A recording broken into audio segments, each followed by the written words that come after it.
پاکستان اور دنیا بھر میں لاکھوں دیکھنے اور سننے والوں کو ارشد شریف کا سلام۔ ناظرین، آج پروگرام میں آپ کی ملاقات ایک ایسی شخصیت سے کروا رہے ہیں جو کردار تو اپوزیشن کا ادا کر رہے ہیں۔ اپوزیشن کے کردار میں ایک بڑی انٹرسٹنگ چیز ان کے ساتھ ہوتی ہے کہ جو حکمران جماعت ہے، جب میں ان کے بہت سارے قریبی دوست ہیں ان سے ملتا ہوں تو پتہ لگتا ہے کہ ان کے گھر میں بھی ان کا میسج پہنچا ہوا ہے، اور جو ینگر جنریشن ہے، ان کے بچے، وہ خود اس شخصیت کے بہت بڑے فین ہیں۔ جب سیاست کرتے ہیں تو سیاست بھی ایک فاسٹ بالر کی طرح کرتے ہیں، کبھی نو بال ہو جاتی ہے، کبھی وائٹ بال ہو جاتی ہے، لیکن باؤنسرز، یارکرز اور کچھ وکٹس بھی لیتے آئے ہیں اور بہت تیزی سے یہ والا سفر کیا ہے۔ جی ہاں ناظرین، آپ سمجھ کے ہوں گے میں آپ کی ملاقات کروا رہا ہوں پاکستان تحریک انصاف کے سربراہ عمران خان صاحب سے۔ عمران خان صاحب، بہت شکریہ ہمیں جوائن کرنے کا۔ خان صاحب، آج کل لگ رہا ہے سیاست میں ایک بھونچال سا آیا ہوا ہے، بہت ساری چیزیں بہت تیزی سے ہو رہی ہیں، ہو کیا رہا ہے؟ اگلے 2-3 مہینے میں آپ کو کیا نظر آ رہا ہے؟ سیاست کس طرف جا رہی ہے؟ دیکھیں ارشد، پاکستان کی سیاست تو ہمیشہ ہی اس میں ایکسائٹمنٹ رہی ہے۔ کوئی مثلا برطانیہ کی طرح ایک بورنگ سی پالیٹکس نہیں ہوتی، یہاں ایک جمہوریت کی ایولیوشن ہو رہی ہے۔ آپ جب جو ہمارا پولیٹیکل پروسیس ہے وہ ایوالو کرتا جا رہا ہے، کیونکہ 3 دفعہ مارشل لاء لگا، پھر سے جمہوریت شروع ہوئی اور بڑا انفلوئنس تھا اسٹیبلشمنٹ کا پولیٹیشنز کے اوپر۔ تو یہ جو آپ دور دیکھ رہے ہیں، یہ ایک میں سمجھتا ہوں پاکستان کی جمہوریت کو آگے لے کے جا رہا ہے۔ ایک پبلک کے اندر ایسا شعور پیدا ہوا ہے، اور میڈیا، آزاد میڈیا، آپ جیسے اینکرز کا بہت بڑا رول ہے، کیونکہ مسلسل ایک انفارمیشن فیڈ ہو رہا ہے عوام کو، اور عوام کا شعور بڑھتا جا رہا ہے۔ اور دوسری طرف ایک پریشر پڑ گیا، پرانے جو سٹیٹس کو ہے، جو اس ملک میں آپس میں مل کے بندر بانٹ کی ہوئی ہے پاکستان کی، یعنی انہوں نے پاکستان کو بانٹا ہوا اپنے سفیئرز آف انفلوئنس میں، پنجاب ایک کے پاس، اندرون سنگ ایک کے پاس، کراچی ایک کے پاس، اور اب تک پختونخوا کے اندر بھی 2-3 پارٹیز تھیں۔ تو وہ ہل گیا سارا کچھ۔ ایک انسیڈنٹ ہوا آرمی پبلک سکول کا، اس کے بعد ایک نیشنل ایکشن پلان بنا، فیصلہ ہوا کہ کوئی بھی ملیٹنٹ ونگ، کسی بھی جماعت کا یا کوئی بھی لشکر، کسی کو اجازت نہیں دی جائے گی۔ ایک ملک پاک ریاکشن آیا، آل پارٹیز کانفرنس ہوئی، اور اس کے بعد جب ٹیررزم کے پیچھے گئے اور MQM کے ملیٹنٹ ونگ کے پیچھے گئے کراچی میں، اور اس کے بعد پھر ٹیرر فائنینسنگ کے پیچھے گئے، اس کے بعد وہ کرپشن کے پیچھے چلے گئے۔ اب ہو کیا رہا ہے کہ جو 2 پارٹیز ہیں جن کے پیچھے یہ جا رہے ہیں، وہ اب PMLN کو، نواز شریف کو کہہ رہی ہیں کہ دیکھیں، ہم نے آپ کی باری تھی تو ہم نے تو آپ کو کچھ نہیں کیا، ایک چارٹر آف ڈیموکریسی ہم نے سائن کیا تھا، انڈرسٹینڈنگ کی تھی کہ ہم نے آپس میں ایک دوسرے کو کچھ نہیں کہنا، تو آپ اب ہمارے اوپر کیوں نہیں ہمیں پروٹیکٹ کرتے؟ تو اصل میں جو پاکستان میں اب عوام کو سمجھنے والا ہے، جو کہ ایک سچویشن ہے، وہ یہ کہ آرمی نیشنل ایکشن پلان کے مطابق ٹیرر فائنینسنگ، اور پھر اس کے ساتھ جب ٹیرر فائنینسنگ کے پیچھے جائے گی تو کرپشن بھی بیچ میں وہ مکس ہو جاتی ہے۔ جب وہ کراچی میں گئے ہیں پولیٹیکل پارٹیز کے پیچھے، تو 2 پولیٹیکل پارٹیز اب PMLN پہ پریشر ڈال رہی ہیں، نواز شریف پہ پریشر ڈال رہی ہیں کہ دیکھیں، ہم نے آپ کی 5 سال جب ہم اقتدار میں تھے، آپ کے حدیبیہ پیپر مل جیسے کیسز تھے، آپ کے اسحاق ڈار کا ایفیڈیوٹ ہے منی لانڈرنگ کا، ہم نے تو آپ کو کچھ نہیں کیا، تو اب ہمارے پیچھے کیوں جا رہے ہیں؟ یہ اب آگے سے نواز شریف صاحب اوبلائج کر رہے ہیں یا کوشش کر رہے ہیں آپ کے خیال میں ان کو اوبلائج کرنے کی؟ دیکھیں، نواز شریف کے لیے اب ایک کیچ 22 سچویشن ہے۔ اگر وہ ان کو روکتے نہیں ہیں تو یہ دونوں جماعتیں آخر میں جائیں گی کہ اسمبلی سے ہم نکلنے لگے ہیں، استعفوں پہ جائیں گی، آخری پریشر ڈالیں گی۔ نواز شریف افورڈ نہیں کر سکتے، کیونکہ وہ پھر وہ الیکشن کی طرف جائے گا، کیونکہ اگر اسمبلیوں سے ساری پارٹیز نکل گئیں تو ظاہر ہے تحریک انصاف تو پھر ہم تو پہلے ہی سمجھتے ہیں کہ 2013 کا الیکشن پاکستان کی ڈیموکریٹک ہسٹری میں سب سے بڑا فراڈ ہوا تھا۔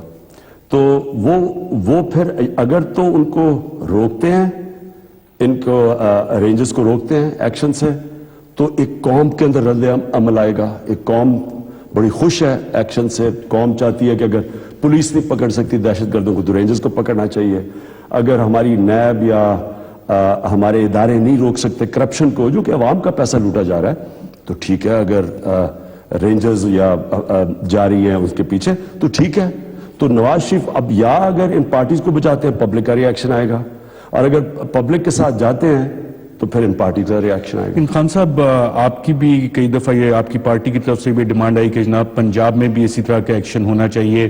پاکستان پیپلز پارٹی بھی یہی بات کر رہی ہے, متحدہ قومی موومنٹ بھی یہ بات کر رہی ہے. پنجاب میں کیا کرپشن نہیں ہے کہ وہاں پہ اس طرح کے ایکشن نہیں ہو رہے, یا وہاں پہ ملیٹنسی کی ہاٹ بیڈز وہاں پہ موجود نہیں ہیں؟ دیکھیں یہ پنجاب میں تو ریکارڈ توڑ دیے کرپشن کے. طریقہ کار فرق ہے. یہ میگا پروجیکٹس بناتے ہیں. میگا پروجیکٹس کی آپ کاسٹ دیکھ لیں, دنیا میں باہر کتنے کے پروجیکٹس بنتے ہیں اور یہاں کے کتنے کے بنتے ہیں. ایک چھوٹی سی میں بار بار مثال دیتا جاتا ہوں. ایک کمپنی انہوں نے فارم کی, سارے تقریباً 70% پنجاب میں کنسٹرکشن کے کانٹریکٹ جا رہے ہیں ایک کمپنی کو. کوئی حبیب کنسٹرکشن ہے, نئی صرف 3 سال پہلے بنی ہے. اس نے ان کا آزادی چوک پہ ایک فلائی اوور بنایا 211 کروڑ روپے کلومیٹر پہ. ہم نے بنایا پختونخوا میں, گورنمنٹ نے ابھی ایک فلائی اوور بنایا اور اس کا 1 کلومیٹر پہ خرچہ تھا 83 کروڑ روپیہ. تو 130 کروڑ روپے پر کلومیٹر کسی کی جیب میں گیا. تو یہ جو بڑے بڑے پروجیکٹس ہیں, اور آپ کوئی بھی دیکھ لیں سارے اوور رن کر رہے ہیں.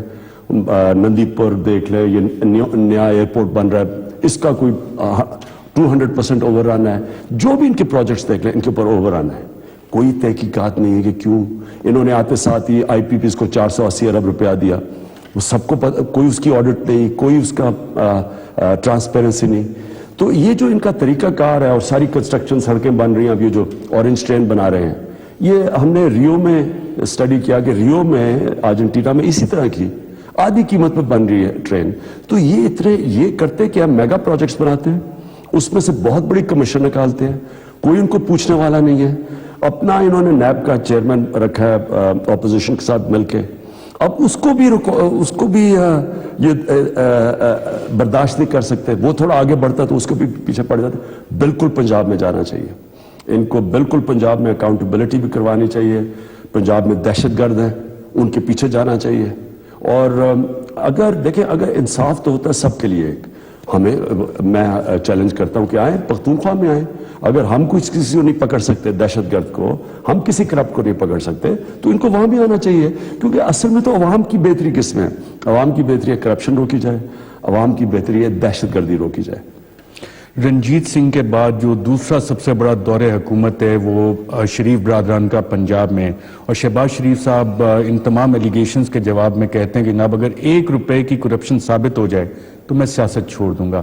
آپ نے اتنے سارے میگا کیسز گنوائے, تو کہتے ہیں 1 روپے کی بھی کرپشن ثابت کر دیں. دیکھیں کون پکڑے گا یہ. اچھا چلے میں یہ آپ کے سامنے کہہ رہا ہوں, مجھے یہی بتا دیں کہ وہی ایک فلائی اوور بنتا ہے, جا کے دیکھ لیں, لوگ پشاور میں بھی بنے ہیں, لاہور میں آزادی چوک میں بھی بنے ہیں, دونوں دیکھ لیں. ایک بنتا 83 کروڑ روپے کلومیٹر پہ, ایک بنتا 211 روپے 211 کروڑ روپے کلومیٹر پہ. 130 کروڑ روپے کا فرق ہے. اس پہ انویسٹیگیشن کر دیں, کسی پروجیکٹ میں بھی کر دیں. یہ جو انہوں نے میٹروز بنائی ہیں, ان میٹروز کے پیچھے کر دیں کہ باہر کتنے کی بنی ہے, یہاں کتنے کی بنی ہے. دیکھیں انہوں نے کبھی بھی اپنے آپ کو احتساب کے سامنے نہیں رکھا. نواز شریف کے اوپر 12 کیسز ہیں احتساب کے. کیسے وہ پکڑے گا جو کہ انہیں خود منتخب کیا ہوا؟ جب آپ احتساب کا نیب کا چیئرمین خود بناتے ہیں, وہ کیسے آپ کو پکڑے گا؟ تو اس لیے پختونخوا کے اندر اتنی ہم نے 2 سال لگائے کہ انڈیپینڈنٹ احتساب بنانے میں مسئلے آئے. لیکن اس نے پہلی دفعہ پاکستان کی تاریخ میں سٹنگ منسٹر کو پکڑ لیا, کیونکہ وہ آزاد تھا, کوئی رکاوٹ نہیں تھی اس کے سامنے. یہاں مجھے بتائیں کہ پنجاب میں اتنے بڑے سکیمز ہیں. صرف یہی بتا دیں کہ جو انہوں نے اپنے رائیونٹ کے اوپر جو عوام کے ٹیکس کے پیسے کا خرچہ کروایا, یہ کہتے ہیں نا کہ جی 1 روپیہ, مجھے یہ سب سے بڑی کرپشن یہ ہے. میں اپنے گھر کی ساری سڑکیں, بجلی, گیس ساری عوام کے ٹیکس کے پیسے پہ لے آؤں, اربوں روپے کی. یہ کرپشن نہیں ہے تو کیا ہے؟ دنیا میں کرپشن ہے. یہ کہنا کہ جی میرے اوپر 1 روپے کی کرپشن ثابت کر دو, کون کرے گا؟ پبلک اکاؤنٹس کمیٹی پنجاب میں یہ چلنے نہیں دیتے. ہم وہ بار بار تحریک انصاف کا ہیڈ ہے میاں محمود رشید, وہ کہتا ہے ہمیں کوئی جواب ہی نہیں دیتے, ہم چیزیں مانگتے ہیں ہمیں دیتے نہیں جواب. تو کون ثابت کرے گا؟ یہ کہنا آسان ہے کہ نعرے لگانے کے جی کوئی 1 روپے کی کرپشن کو آپ موقع تو دیں. ان کے بچے سارے بزنس کر رہے ہیں, ساری دنیا میں اس کو کانفلکٹ آف انٹرسٹ کہتے ہیں. آپ اقتدار میں آ کے اپنی بزنس نہیں کر سکتے. یہ جب اقتدار میں آتے ہیں ان کی شوگر ملیں بننی شروع ہو جاتی ہے, ان کے سارے بچوں کی بزنس چلنی شروع ہو جاتی. میں آج پختونخوا کے اندر بزنس شروع کر دوں, میں بڑے آرام سے, میں سال میں ارب روپیہ کما لوں. میں آپ کو مجھے پتا ہے کہ کون سی سڑک کدھر بننے لگی ہے, میں وہاں پہلے زمینیں خرید لوں.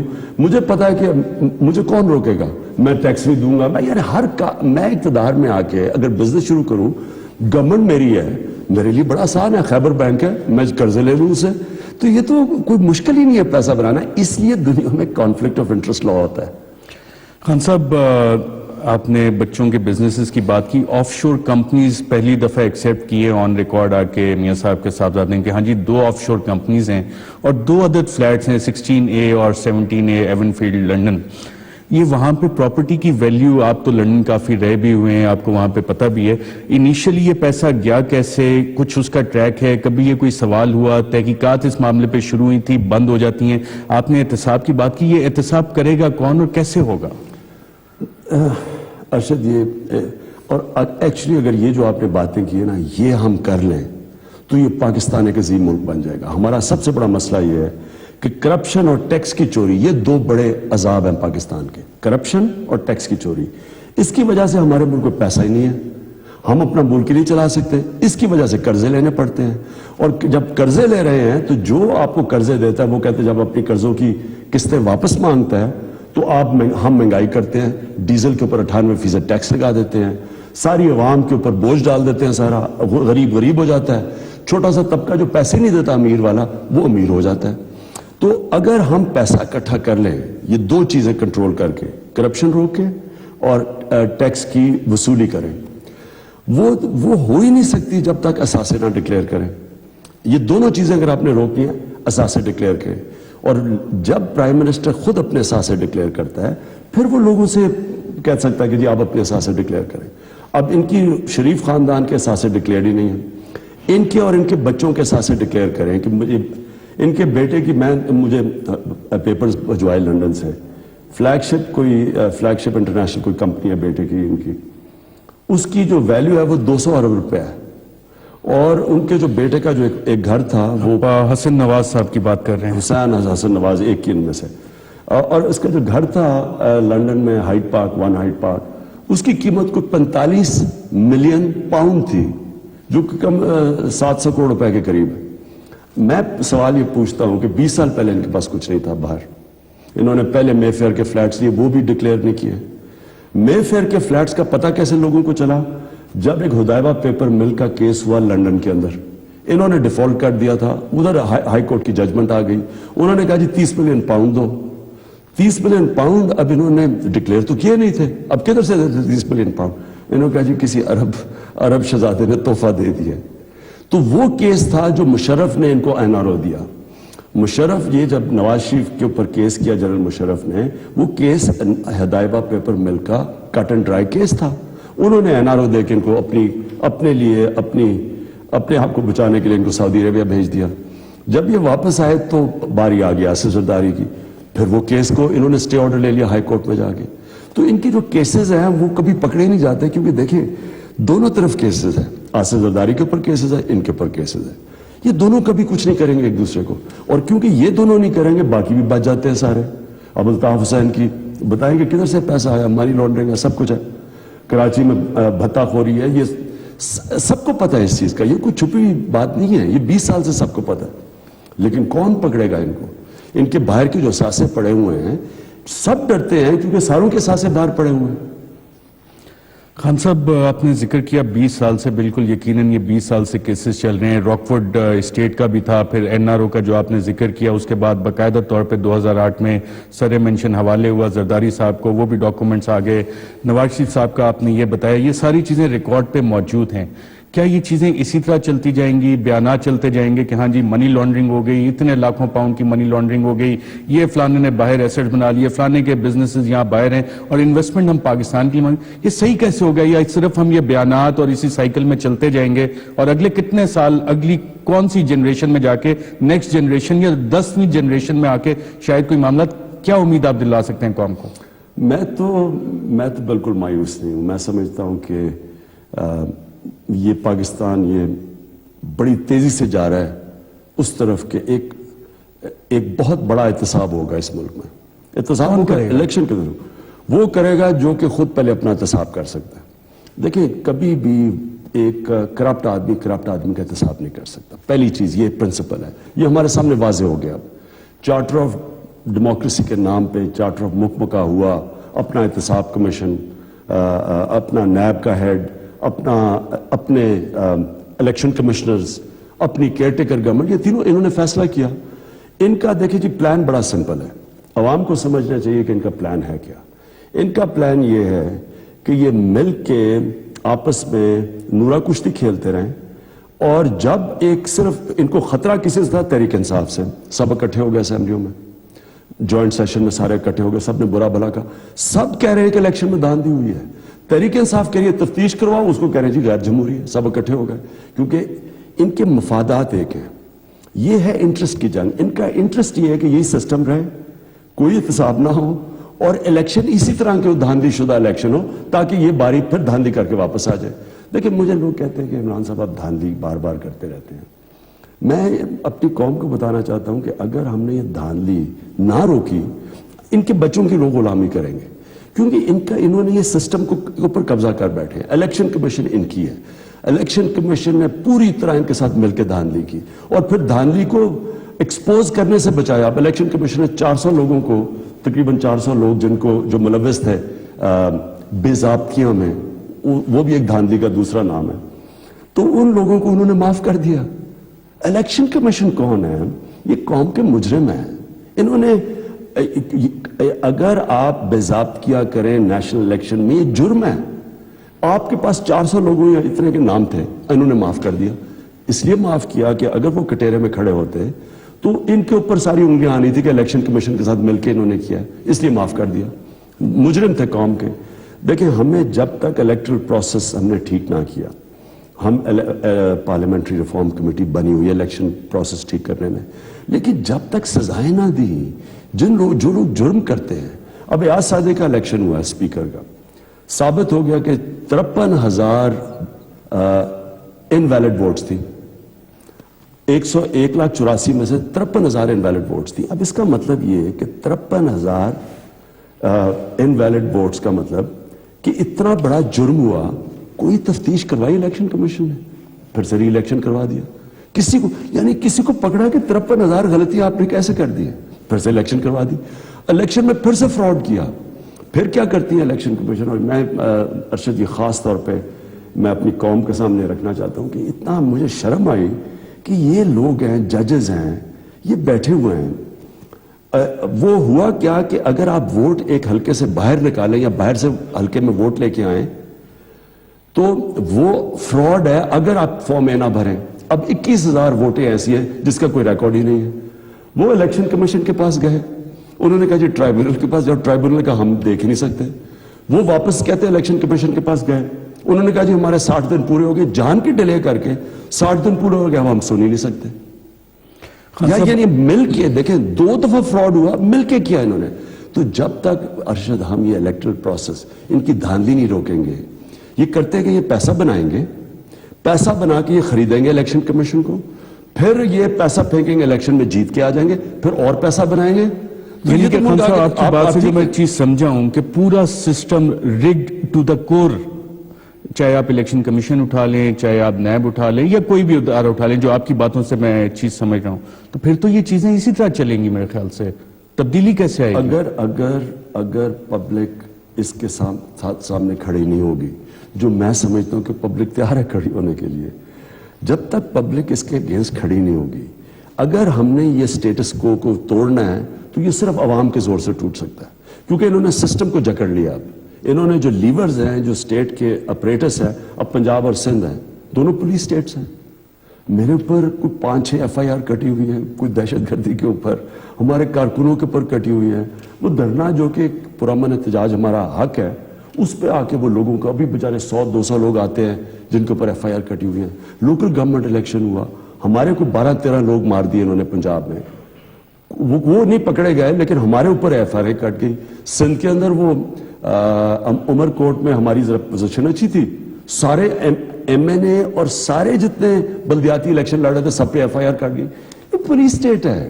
خان صاحب کی باتوں سے ناظرین جو ابھی تک چیز سامنے آ رہی ہے کہ لاٹھی بھی نواز شریف صاحب کے پاس ہے اور بھینس بھی نواز شریف صاحب کے پاس ہے، لیکن ایک اور چیز ہے جس پہ ہم بات کریں گے اور وہ ہے ملک پہ بڑھتے ہوئے قرضے اور اس سے پاکستان کے قومی اثاثوں خاص طور پہ نیوکلیئر پروگرام کو کیا کوئی تھریٹ ہے یا نہیں ہے۔ خان صاحب اس کے بارے میں کیا سمجھتے ہیں؟ ایک وقفے کے بعد۔ ویلکم بیک ناظرین، ہمارے ساتھ موجود ہیں پاکستان تحریک انصاف کے سربراہ عمران خان صاحب۔ خان صاحب، آپ کی پارٹی میں بہت اچھے فائننس اور اکانومی کے وزٹس ہیں، کیا وہ آپ کو انہوں نے کبھی بتایا کہ ملک پہ قرضے اس وقت کہاں پہ پہنچ گئے ہیں اور کیا اس سے ہمارے قومی اثاثے خاص طور پہ نیوکلیئر پروگرام کو وہ مستقبل میں کوئی تھریٹ ہو سکتی ہے؟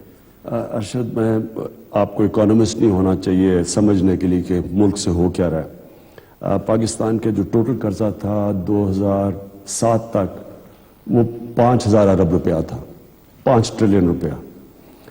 انہوں نے صرف اس دور کے اندر، ان کے نواز شریف کے 3.25 سال کے اندر، انہوں نے پاکستان کی تاریخ کا ریکارڈ قرضہ لیا ہے جو کہ تقریباً اب 6 ٹریلین روپیہ یعنی کہ 6,000 ارب روپیہ لے لیا۔ اور یہ کیسے واپس ہوگا؟ ایکسپورٹس ہماری سٹیگننٹ ہیں یا گر رہی ہیں، انویسٹمنٹ آ نہیں رہی پاکستان میں، ڈائریکٹ ٹیکسیشن ہو نہیں رہی کیونکہ جو ڈائریکٹ ٹیکسیشن اب انہوں نے جو ایمنسٹی اسکیم دی تھی وہ بالکل ہی کولیپس کر گئی۔ ہم کہتے گئے کہ کوئی آج تک پاکستان میں ٹیکس ایمنسٹی اسکیم کامیاب نہیں ہوئی، ایماندار لوگوں کے اوپر ٹیکس لگ جاتا ہے، جو ٹیکس چوری کرنے والے ہوتے ہیں ان کو وہ اسکیم مل جاتی ہے، وہ بلیک کا پیسہ وائٹ کر لیتے ہیں، لیکن کوئی اس کا فائدہ نہیں ہوا ایمنسٹی اسکیم کا کیونکہ ڈائریکٹ ٹیکسیشن بڑھ نہیں رہی۔ تو غریب امیر کو سبسڈائز کر رہا ہے کیونکہ یہ عوام پہ ٹیکس لگا دیتے ہیں، جس طرح ڈیزل کے اوپر 98% ٹیکس عوام کے اوپر ٹیکس لگاتے ہیں، بوجھ ان پہ پڑ جاتا ہے، پیسے والے لوگوں کو وہ ٹیکس نہیں دیتے، تو غریب اور امیر ہوتا جا رہا ہے۔ اور سب سے خوفناک چیز یہ ہے کہ یہ اب ملک کو فائنانس کرتے ہیں قرضے لے کے۔ اچھا، قرضے لے کے ایسی چیزیں کریں، مثلا کسان ہے، آج کبھی پاکستان کی تاریخ میں کسانوں کا اتنا برا حال نہیں ہے جو آج ہے۔ ان کے اوپر ان کی جو انپٹس ہیں ان کی قیمتیں بڑھتی جا رہی ہیں اور ان کو جو پیداوار ہے اس کی قیمت نہیں مل رہی، کموڈیٹیز کی قیمت نیچے آ گئی ہے، وہ دونوں طرف سے کریش ہو گیا ہے۔ چھوٹا کسان برے حال میں ہے، دیہات کے اندر غربت بڑھتی جا رہی ہے، بے روزگاری پاکستان کی تاریخ میں سب سے زیادہ ہے، ٹیکسٹائل کے اندر سلمپ آ گیا ہے، 30% کپاس کم ہوئی ہے پاکستان میں، کاٹن کم ہوئی ہے۔ خان صاحب، یہ تو ایک ایکسپیرینس ٹیم ہے اور اسحاق ڈار صاحب آنریبل فائنانس منسٹر، انہوں نے پارلیمنٹ میں ابھی بھی کہا ہے بے شک 100 ٹریلین بھی قرضہ ہو جائے تو ہمارے نیوکلیئر اثاثوں کو کوئی خطرہ نہیں ہے۔ USSR جب اس کا ایک قرضہ ایک لمٹ سے بڑا تھا تو وہ ڈس انٹیگریٹ ہو گیا تھا، ٹوٹ گیا تھا۔ جب آپ اس سٹیج پہ پہنچتے ہیں تو جو انٹرنیشنل مالیاتی ادارے ہیں وہ آپ کے ساتھ کس طرح سے ڈیل کرتے ہیں، کیا ٹرمز اینڈ کنڈیشنز لگاتے ہیں؟ دو چیزیں، ایک تو یہ جس طرح قرضہ لیتے جا رہے ہیں، مثلا اب یہ اورنج ٹرین ہے، یہ 200 ارب روپے کا قرضہ لے کے ایک 27 کلومیٹر پر ٹرین بنانا، کیا یہ پاکستان کی ضرورت ہے؟ اگر یہی پیسہ یہ اگر قرضہ لینا ہی تھا تو یہ کسانوں کو لگا دیتے۔ آپ اگر کسانوں پہ انویسٹ کرتے ہیں آج تو 10 مہینے 1 سال تک وہ اس کا فائدہ ہو جاتا ہے۔ یہ تو اس کا تو نقصان ہی نقصان ہے کیونکہ اس کا تو پتہ نہیں اربوں روپے کا سالانہ خسارہ ہے۔ تو یہ جس طرح قرضے لے رہے ہیں، پتہ ہے کہ یہ ہم واپس نہیں کر سکتے کیونکہ ہماری ایکسپورٹس بھی نیچے ہے، ٹیکس کلیکشن بھی نیچے ہے، ڈائریکٹ ٹیکس، اور ہمارے پاس انویسٹمنٹ بھی نہیں آ رہی۔ تو میں سوچ رہا ہوں کہ ان کو نہیں نظر آ رہا کہ آگے کیا ہونے والا ہے، کیونکہ بالکل آپ کا پوائنٹ ٹھیک ہے، جب آپ مقروض ہو جاتے ہیں۔ ایک بڑی زبردست کتاب ہے دی کنفیشنز آف این اکنامک ہٹ مین، یہ مہاتر محمد نے مجھے کہا تھا پڑھنے کو آج سے 12 سال پہلے۔ وہ ساری کتاب یہ ہے کہ کیسے یہ مغربی ملک اور یہ جو بینکس ہیں IMF جیسے یہ قرضے دیتے ہیں، پتہ ہے کہ اگلا قرضہ واپس نہیں کر سکتا، لیکن ان قرضوں کے ذریعے پھر یہ ملکوں کو کنٹرول کرتے ہیں۔ پھر ظاہر ہے اگر میں مقروض ملک ہوں، اب یہ قرضوں کی قسطیں واپس نہیں کر سکتے تو کیا کریں گے؟ یہ ان کو ان کی ڈیمانڈ ماننی پڑے گی، اس لیے ان کے کہنے کے اوپر یہ پرائیویٹائزیشن بھی کرتے ہیں، ان کے کہنے پہ یہ انڈائریکٹ ٹیکسز لگاتے ہیں، سیلز ٹیکس وغیرہ بڑھا دیتے ہیں جو ڈیزل پہ کیا، ان کے کہنے پہ کرتے ہیں کیونکہ انہوں نے قرضہ واپس، تو عوام پہ بوجھ ڈال دیتے ہیں۔ ان کو بھی پتہ ہے کہ یہ پاکستان قرضہ واپس نہیں کر سکتا، تو آپ جب قرضے لیں گے اور قرضے واپس نہیں کر سکتے تو پھر ظاہر ہے کہ ہماری بینکرپسی کی طرف جا رہا ہے، انڈیپینڈنس بھی متاثر ہوتی ہے، آپ کو پھر ان کی بات ماننی پڑتی ہے، تو وہ جو مرضی کہیں۔ اور ہو سکتا ہے کہ نیوکلیئر ایک بہت بڑا ایشو ہے مغرب کے اندر، پاکستانی نیوکلیئر پروگرام۔ خان صاحب 2016 کی پہلی دبنگ انٹری ہوئی ہے لوکل سیاست میں مصطفیٰ کمال صاحب کی. پاکستان تحریک انصاف اس کو کس طرح سے دیکھی اور جو خاص طور پر انہوں نے ایلیگیشنز لگائی ہیں, متحدہ قومی موومنٹ کہتی ہے کہ جناب یہ کوئی نئی ایلیگیشنز نہیں ہے, تو یہ ایلیگیشنز کا جو سلسلہ ہے یہ کب تک ایسے ہی چلتا رہے گا؟ جو بھی مصطفیٰ کمال نے باتیں کہی ہیں یہ تحریک انصاف 2007 سے کہہ رہی ہے. ہم نے ساری چیزیں کہی ہیں را کی, کیونکہ میں نے خود ہندوستان میں ہندوستان ٹائمز کی ایک کانفرنس پہ گیا 2003 میں, تو مجھے یاد ہے میں جب ایئرپورٹ سے جا رہا ہندوستان کے جو ان کے جو صحافی تھے وہی مجھے ایئرپورٹ سے لے کے آئے, تو جب ہم جا رہے تو سارا راستہ الطاف حسین کی تصویریں لگی, وہ بھی اس کانفرنس پہ انوائٹڈ تھے الطاف حسین. تو میں جب وہاں سارے راستے جا رہا تو میں نے کہا یہ بڑا پاپولر ہے الطاف حسین ہندوستان میں. انہوں نے کہا مجھے اس نے, میں نے اپنے کانوں سے سنا, اس نے کہا یہ ہمیں را نے یہ تصویریں لگوائی ہیں, را نے, ہندوستان ٹائمز کا رپورٹر کہہ رہا ہے. پھر جب وہاں گئے تو الطاف حسین نے ایک بڑی عجیب سی تقریر کی. انہوں نے کہا, اور اس کی ریکارڈنگ بھی ہے, کہ پاکستان کا بننا بر صغیر کے اوپر سب سے بڑا جرم تھا. اس کی تقریر یہ تھی کہ یہ پاکستان کا بننا جرم تھا. اور پھر اس کا انہوں نے تقریر ایسی کی, وہاں بڑے بڑے اور بھی لوگ آئے ہوئے تھے, تو ان کا ایک سینئر صحافی تھا ہندوستان ٹائمز کا, وہ مجھے آگے کہتا کہ ہمیں را نے کہہ کے اس کو بلوایا تھا الطاف حسین کو. تو یہ تو میں خود وٹنس سنا, سب کو پتا ہے, پاکستان کی ایجنسیز کو پتا تھا کہ اس کی کنیکشنز ہیں را الطاف حسین کی, ایم کیو ایم کے لوگوں کو پتا ہے, ان کے ایم کیو ایم کے سینئر لوگ بچارے, مجھے تو ان کے اوپر ترس آتا ہے رابطہ کمیٹی کے اوپر. جب چاہے الطاف حسین کسی کو پھینٹا لگوا سکتا ہے, مار پڑوا سکتا ہے, مروا سکتا ہے, تو وہ تو بچارے پپٹس ہیں. ان کو تو ہمیں, انہوں نے تو جو الطاف حسین نے اس کو, ان کا تو ڈیوٹی یہ لگی ہوئی ہے کہ اس کے ہر جرم کو وہ پروٹیکٹ کرے. لیکن سارے کراچی کے لوگوں کو پتا ہے, ایجنسیز کو پتا ہے, ایم کیو ایم کے لوگوں کو پتا ہے کہ الطاف حسین را سے پیسے لیتے رہے. بی بی سی کے اوپر اس کے اوپر وہ اوون بیرٹ جونز نے اس کے اوپر پورا پروگرام کیا ہے. گارڈین میں آرٹیکل آیا ہوا ہے اس کے اوپر.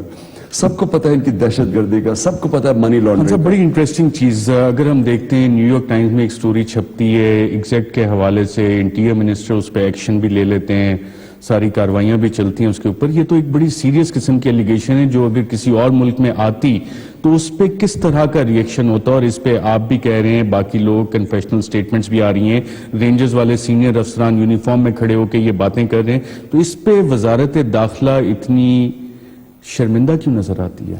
میں چودھری نثار کے اوپر حیران ہوا ہوں کہ انہوں نے کہا کہ کوئی ثبوت چاہیے, یا جو پریس کانفرنس میں کوئی ان کو چاہیے تھا کہ فوری طور پہ کرتے ایک ہائی لیول کمیشن بٹھاتے اس کے اوپر اور ٹائم لائن دیتے کہ اس میں فیصلہ کرو. دیکھیے میں سوال پوچھتا ہوں, ہندوستان میں کہتا ہوں 1-2 گھنٹے ایک پارٹی چل کے دکھا دے, اگر اس کے اوپر ایلیگیشن لگے آئی ایس آئی سے وہ پیسہ لیتی ہے. ہندوستان کی پارٹی کے اوپر ایلیگیشن لگے کہ وہ آئی ایس آئی سے پیسے لیتی ہے, 2 گھنٹے چل کے دکھا دے. تو یہاں اتنی دیر سے ایلیگیشن لگ رہے ہیں, تو اس میں قصور کس کا ہے؟ گورنمنٹس کا. گورنمنٹس اپنی گورنمنٹ بچانے کے لیے اسٹیٹ کو کمزور کر رہی ہیں. میری باری پوری ہو جائے. اتنی کمزور ہو چکی ہے اسٹیٹ کو, دیکھیں نا اسٹیٹ اس سے کمزور کیا ہوگی کہ آپ کو پتہ ہے اتنے ایک, اچھا چلے اور بھی ایلیگیشن لگا رہے تھے کہ جی عمران خان تو مخالف ہے. حالانکہ میں نے ان کی کیا مخالفت کر رہی ہے, میں اتنا بڑا الزام تو نہیں لگاؤں گا کوئی مخالف ہو. لیکن ایک انسائیڈر جو کہ مصطفیٰ کمال ایک ایسے ایک ایم کیو ایم کے سٹار تھے, یعنی جو کراچی کے ڈیولپمنٹ میں ان کو کریڈٹ دیا جاتا تھا. ہمارے جیسے بھی لوگ اس کو گریجنگلی مانتے تھے کہ جی مصطفیٰ کمال نے کام کیا کراچی میں. وہ جب یہ کہتا ہے, دیکھیں نا, it is not what is said, it who says it. ایک انسائیڈر کہہ رہا ہے, تو اس کے اوپر تو آپ کو سیریسلی لینا چاہیے. اور یہ سیریس ایلیگیشن ہے. ایم کیو ایم ایک دہشت گرد آرگنائزیشن ہے, اس میں کسی کو کوئی شک نہیں ہے, سارے کراچی کے لوگوں کو پتا ہے, سارے پاکستان کو پتا ہے. M Q M money laundering میں انوالو ہے, سب کو پتا ہے, اسکاٹلینڈ یارڈ میں کیس ہو رہا ہے. ایم کیو ایم کے اوپر اب جو را کے ایلیگیشنز ہیں یہ اس سے بھی سیریس ہے کہ ایک دہشت گرد آرگنائزیشن کے باہر کی سیکرٹ سروس سے کنیکشن ہو, جو پاکستان سے فرینڈلی نہیں ہے, جس کے اوپر ایلیگیشن ہے کہ پاکستان میں فساد پھیلا رہی ہے, اور کچھ نہ کریں آپ. یعنی یہ اس سے زیادہ کمزوری کیا ہو سکتی ہے اسٹیٹ کی؟ کمزوری کس کی ہے؟ چوڑیاں کس نے پہنی ہوئی ہیں اس معاملے پہ؟ اس میں جی اپنی گورنمنٹس بچانے کے لیے صرف یہاں ہے کہ گورنمنٹ آؤ, پیسے بناؤ, اپنی گورنمنٹ بچاؤ, پاکستان کو قرضے چڑھاؤ, جو بھی ہے نقصان ہو, الیکشن میں دھاندلی کرو, سب کچھ, بس گورنمنٹ بچاؤ, پیسہ بناؤ, کرپشن بچاؤ, اور پھر اگلے الیکشن کا سوچو کہ جیتا دھاندلی کر کے کیسے. یہ ہے چوڑیاں کس نے پہنی ہوئی ہیں؟ سب یہ جتنے انوالوڈ ہیں. Non government, P M L N government کے اوپر جو مجھے سب سے بڑا اعتراض ہے وہ یہ کہ جب نصیر اللہ بابر نے آپریشن کیا ان کے اوپر, ایم کیو ایم کے اوپر, 96 کی بات ہے, اس کے بعد 97 میں نون کی گورنمنٹ آ گئی. نون کی گورنمنٹ نے جو ظلم کیا اس ملک سے, جتنے وہ پولیس آفیسرز تھے جو انوالوڈ تھے اس آپریشن میں نصیر اللہ بابر کے, ان کو انہوں نے چن چن کے جو باہر پوسٹنگ کروا دی تھی, انہوں نے اپنی ڈر کے کہ ایم کیو ایم, جب یہ نواز شریف آئے اور ایم کیو ایم جیتی ہوئی تھی الیکشن, ان کی پوسٹنگ کا کراچی میں, اور ساروں کو ایک ایک کو قتل کیا. یعنی پولیس والوں کو جب آپ اسٹیٹ یعنی گورنمنٹ ان کو قتل کرواتی ہے, وہ کام جو ان کو گورنمنٹ کیریئر کرو, اس کے بعد پولیس, اب آج کراچی میں پولیس نکارا ہے, کچھ کر نہیں سکتی, تو کس کا قصور ہے اس کا؟ آج رینجرز کو بلا رہے ہیں آپ, کیونکہ کراچی کی پولیس بالکل خوف زدہ ہے, انہیں ڈر ہے کہ اگر وہ کچھ کریں گے, کسی قاتل کو پکڑیں گے تو ان کی اگلی, ان کو گولی مار دی جائے گی.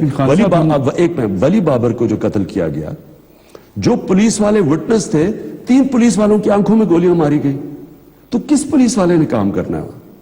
خان صاحب, ہمارے ملک کی بھی تو یہی تاریخ ہے کہ جو لوگ یہ کہتے تھے کہ ہم بھارتی ٹینکوں پہ بیٹھ کے لاہور آئیں گے, ہم نے ان کو بعد میں عزت بھی بخشی. بنگلہ دیش میں جو کچھ ہوا اس وقت بھی را کے کنیکشن بڑے واضح سامنے آ گئے تھے, ہم نے ان لوگوں کو بھی عزت بخشی جو جا کے وہاں پہ بعد میں ایوارڈز لیتے رہے. تو یہ معاملات تو اسی طرح چل رہے ہیں, آپ کیا امید لگا کے بیٹھے ہیں؟ میں تو امید عوام سے لگائی ہوئی ہے. میں سمجھتا ہوں کہ پاکستان کی عوام, دیکھیں لوگوں کو سمجھ نہیں آ رہی کہ لوگ چینج ہو گئے ہیں. ہماری جو یوتھ ہے, ہمارے جو نوجوان ہیں, 60%, میری امید 60% پاکستانی جو 25 سال کی عمر سے کم ہے. یہ ایک سوشل میڈیا ایک ایسی ویپن آ گئی ہے, اتنی تیز انفارمیشن ڈسیمنیٹ ہوتا ہے, یہ پولیٹیسائز ہو چکے ہیں, شعور آ گیا ان میں. میں پہلے, مجھے یاد ہے میں اسکولوں میں جاتا تھا, جب میں پالیٹکس میں آیا, یونیورسٹیز میں جاتا تھا, وہ کہتے ہیں عمران صاحب جی پالیٹکس کی چھوڑیں, کرکٹ کی بات کریں. اب میں جاتا ہوں, اسکول کے بچے پولیٹیسائزڈ ہیں. یہ بہت خوشائن چیز ہے, کیونکہ لوگوں کو جب شعور آ جاتا ہے نا, پھر وہ ظلم کے سامنے وہ کھڑے ہوں گے اور ناانصافی کے سامنے. ناظرین, ایک وقفہ لیتے ہیں اور کچھ بات خان صاحب نے کرکٹ کی تو T20 میں پاکستان کے ساتھ کیا کچھ ہوا اور آگے کیا ہونے جا رہا ہے اس پہ بھی بات کریں گے ایک وقفے کے بعد.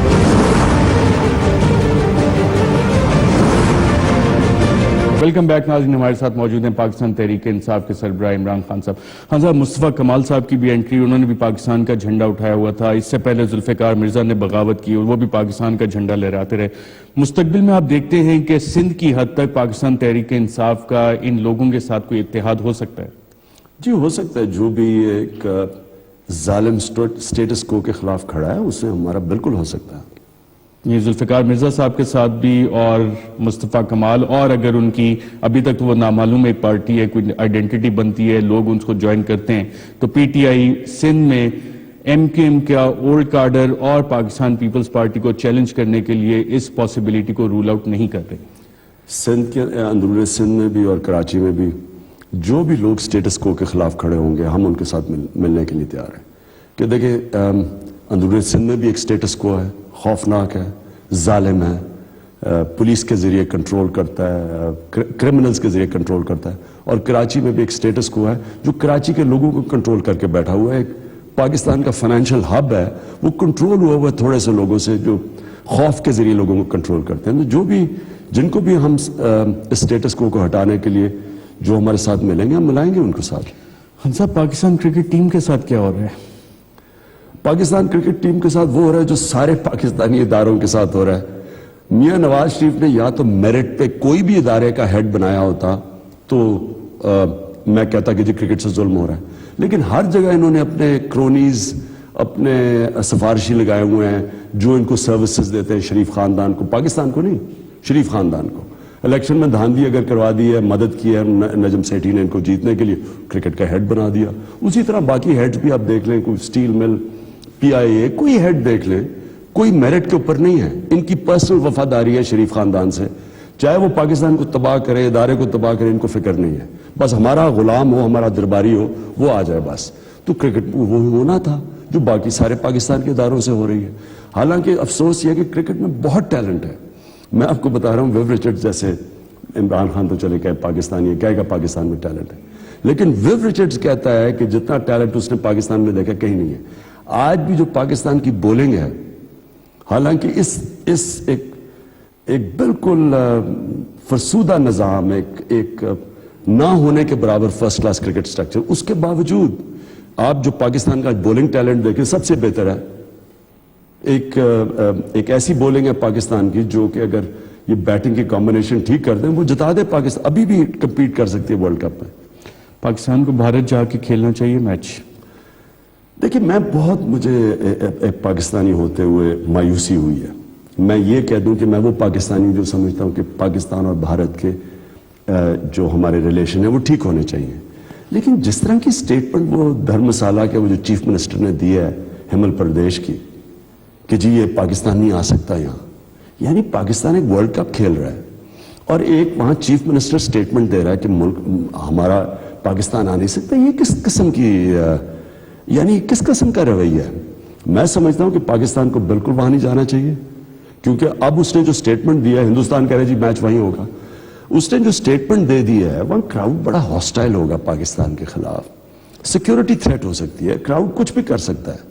جب ایک اوپر سے چیف منسٹر اس طرح کی سٹیٹمنٹ دیتا ہے تو ان کو بالکل ادھر جا کے کھیلنا نہیں چاہیے.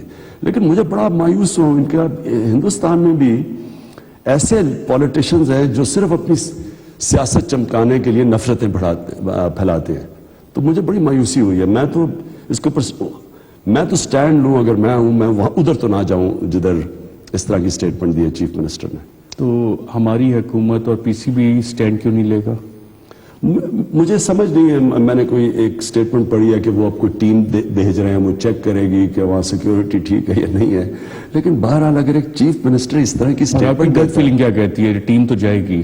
نہیں، ٹیم کو کسی اور جگہ میچ کھلائیں جدھر چیف منسٹر اس طرح کی، مثلا دلی میں جا کے کھیلیں، کیونکہ وہاں کی عام آدمی پارٹی والے بڑے ایک انلائٹن قسم کے وہ لوگ ہیں، ادھر جا کے کھیلیں. لیکن اگر ایک چیف منسٹر اس طرح کی سٹیٹمنٹ دیتا ہے ایک وزٹنگ ٹیم کو، یہ سارے دنیا میں مہمان نوازی کے، نواز شریف صاحب کیوں تلے میں ٹیم کو بھیجنے پہ؟ ٹیم تو اگر ورلڈ کپ ہے تو ٹیم چلی جائے، کوئی بری چیز نہیں ہے. لیکن ٹیم کے جانے سے پہلے اگر ایک چیف منسٹر سٹیٹمنٹ دیتا ہے کہ یہاں ٹیم ویلکم نہیں ہے تو نہیں جانا چاہیے وہاں اس اسٹیٹ پہ. آپ نے ایسی سچویشن فیس میں پریشر کتنا ہوتا ہے ایسے ماحول میں فیلڈ کے اندر؟ دیکھیں میں نے 2 دفعہ ہندوستان کے ٹور کیے تھے. ایک دفعہ میں گیا 79 میں، جبکہ اوپر سے بڑے اچھے ملک کے حالات اچھے ہو رہے تھے، بڑی ہمیں یعنی اس طرح کی ٹریٹمنٹ ملی، اس طرح کا وہاں مہمان نوازی تھی. دوسری دفعہ میں گیا تو پاکستان اور ہندوستان کے تعلقات ٹھیک نہیں تھے. تو ہمیں ایک سٹیٹ میں احمد آباد میں فیلڈرز کو ہیلمٹ پڑھانی پڑی، پتھر مارے تھے کراؤڈ پیچھے سے.